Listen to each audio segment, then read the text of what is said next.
大家好，我是夏妈。100种猪蹄做法，这种软糯鲜辣的剁椒猪蹄儿，尤其是晚上刷到，完全忍不住。这不买了2个猪蹄儿，自己在家做，还不用跑1180公里。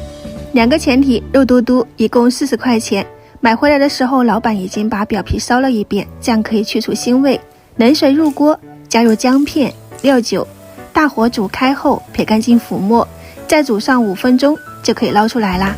锅上一遍温水，再用刀把表皮来回刮上几遍，清洗干净，这样猪蹄儿就没有猪味了。从猪鸭子中间慢慢切开，下面的骨头剁上2-3次就可以分开了。想要猪蹄软塌，你选择电压锅还是选择煲3个小时？我选择电压锅。放进去以后，加入生姜、花椒，1勺食用盐，淋入开水，刚好没过猪蹄儿就可以了。放进电压锅，选择蹄筋键，时间我定的是50分钟，如果想要更软趴，那就定1个小时。压好啦，已经脱骨，这个状态就刚好。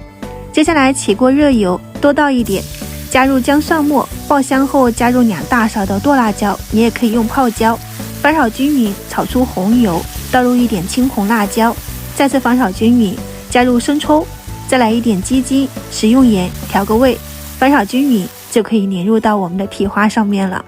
又香又辣的剁椒猪蹄儿就搞定啦。